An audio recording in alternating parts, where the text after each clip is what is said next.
because varying relative humidity is going to change how these particles swell or compress.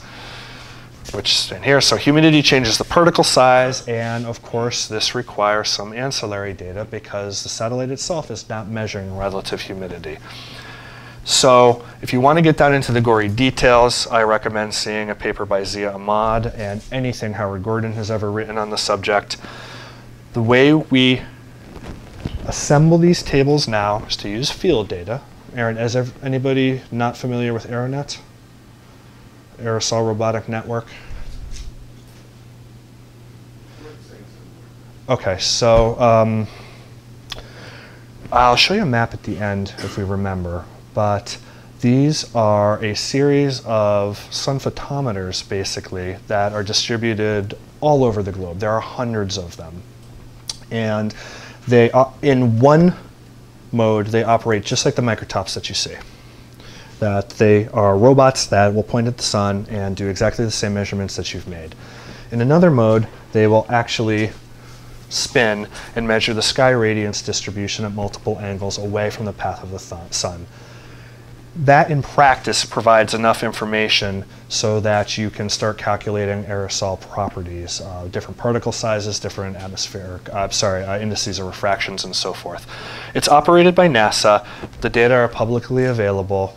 And it is probably one of the most substantial contributions the aerosol community has really made into understanding all different kinds of radiative transfer properties of the atmosphere, but also how we can understand the atmosphere for atmospheric correction of ocean products.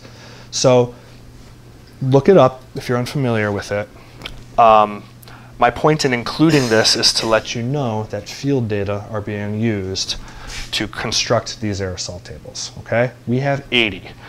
The 80 tables represent 10 different particle size distributions and 8 different relative humidities. So the product of these two is 80, okay?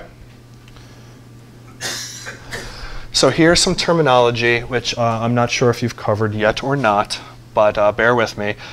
We deal with the angstrom coefficient, which provides an estimation of particle size.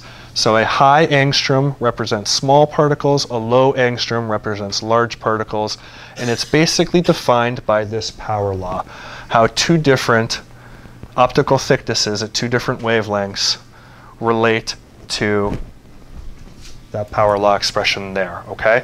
So think of it this way. If you have, sorry, this is for that. Any questions? This is basically the slope of the power law distribution. There's another term called epsilon, which is the ratio of the two, aerosol radiances at any given wavelength. In atmospheric correction, particularly for the C-Wifson Modis era, we're talking specifically about 2 near-infrared wavelengths. The reason for doing that I'll discuss in a little while. But here's an example of what it might look like. This is aerosol radiance at 869 nanometers compared to aerosol reflectance at 748 nanometers. Epsilon is simply the slope of these lines. And the numbers past the underscore simply represent different angstrom coefficients, okay? Do you have, yeah. Is there a difference between, this is more of a question for Emmanuel, this weren't here, but yeah, go for it. is there a significant difference between the data that he's got up there and the case that you showed currently? Except that this is for aerosol. No, I mean, this is theoretical. Works for aerosol. It's basically gamma. Relatively speaking, the power law distributed, but it's the same. Yeah, in fact, that would be a great way. Had I started this part over, that would have been a good way to introduce it. Exactly. Yeah. Gamma and alpha. And the human Yes. distribution that you see a lot in the literature comes from the aerosol community for aerosol. So that's, as usual, we should not believe it or not, the oceanography community is usually 20 years behind the atmospheric community, finding similar things. And it's true for dynamics, it's true for optics as well. There's many more people working on the atmosphere and for a much longer time. The measurements are easier to do than water. So yes. There are particle size distributions for aerosols or not. That's, yeah, I mean, that came after. Jung was the initial, and then they found that there's modes But you know, But the relative heights of the bimodal distribution that you showed are pretty impressive. yes, and this is what aeronet is now solving for. That's Yeah. what it is. Yeah. Thanks for asking that. For the next time I do this, that's, knowing you've already gone through gamma, that's a good way to explain it. It seems inverted to me, like usually we have a reference with them from the bottom, so it feels. So you put a minus sign. Yeah. You can invert it. You do minus alpha, and it's lambda Still- over lambda. That's how we do it. Alpha's, this makes alpha positive. Yes, that's all. You do a minus, and it's lambda over lambda. Since most of the time we're dealing in, with this enables us to speak in angstrom more often than not positively. So it's a convenience.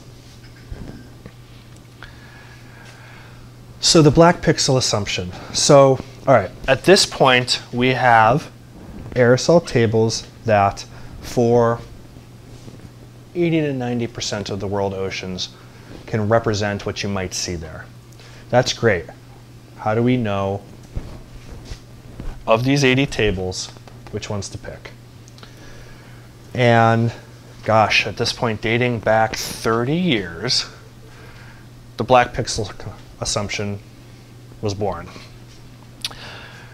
It is simply stated that in the open ocean, we assume, and we'll get to all the flaws in this assumption, that LW in the near infrared is black, that it's 0. So, for CWIFs, for MODIS, where we have channels in the near infrared, we can zero this out, which means we are left with one final unknown. Okay, so that first expression is we can LT, it can be rearranged so into all the different things that we know or can compute, so that all you're left with is that. So if to said another way, if LW in the NIR is 0, then LA plus LRA in the near infrared is simply expressed as the total signal minus everything we computed. But now we only know it in the near infrared. How do we estimate it in the visible, where pixels aren't black? First described, well, they described it before this, but the seminal reference on this is Gordon and Lang from 1984. And that term epsilon that I showed you before, which is the ratio of these two bands, can, for an example suite of aerosol models, as a function of wavelength, looks something like this. Okay? This is how they spread out spectrally. And again, positive angstrom down to negative angstrom, which is why most of them are positive, which is why we have the equation written that way. So I'll try to step through this cleanly, but stop me if it doesn't make sense. For the sake of simplifying my talking, this sum I'm going to refer to simply as aerosol radiance.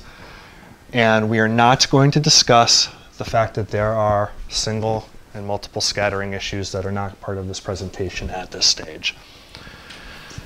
We have relative humidity from NCEP, from our ancillary data. So from those 80 models, we down select to the 10 that most closely match the relative humidity that we observe at every pixel from the ancillary data. And for those 10 tables, we compute the epsilon. We just compute the ratio. Remember, we've already navigated these tables using relative humidity, and we're using the solar and sensor viewing geometries. And so we have those 10 values. We also have the epsilon from the satellite. And so what effectively is happening is we find where the epsilon value that we're measuring falls in this range of 10 tables from the lookup table. This is an iterative determination of the mean epsilon value, basically to select the final bounding 2 aerosol models from those 10, the ones that bound what's actually observed by the satellite, okay? So we go into the table, we find the 10 that match our relative humidity, and then using an iterative process, drill down to find the bounding 2 that surround the actual measurement made by the satellite. Again, assuming that the signal we're seeing from the satellite is only due to aerosols. Using those 2 bounding models, we calculate epsilon in the visible at all other wavelengths from the epsilon that we actually measure. So imagine we are between these 2 blue lines, then we perform a weighted extrapolation to get to this epsilon, and then that is applied to all other visible bands to calculate aerosol radiance at all wavelengths. Okay? Clear enough?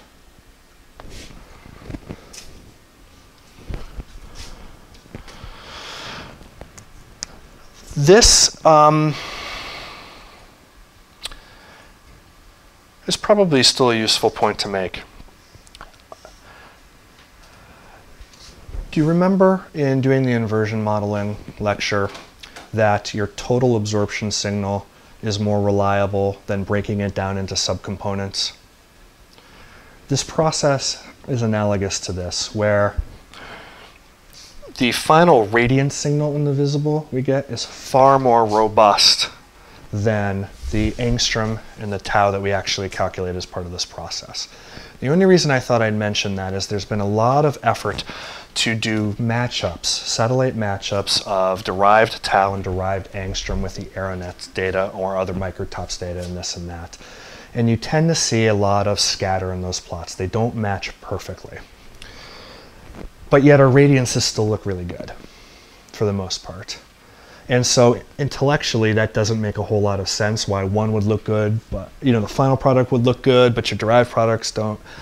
And I added this comment simply to suggest that that's because, for a related problem to the optics absorption problem that you discussed earlier, that it is almost, you hate to say it, but it can be a bit bucket in a way. That we know those derived products aren't perfect, but it gets you to the right place in the end, the product of the 2. So be aware of this if you were ever to try some validation studies of the derived products too. We want them to be perfect, but it also explains why the aerosol community isn't knocking themselves over to use the taus that we derived in standard ocean color processing. Yes? What would you say is the biggest weakness between relating LA and the angstrom?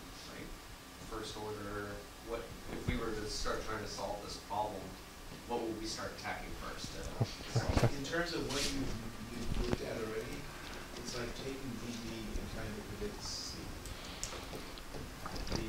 What you're measuring with a satellite, obviously you're at the top of the atmosphere, you're measuring light and reflected back up. You're measuring the backscattering, and you're trying to predict what the beam attenuation is.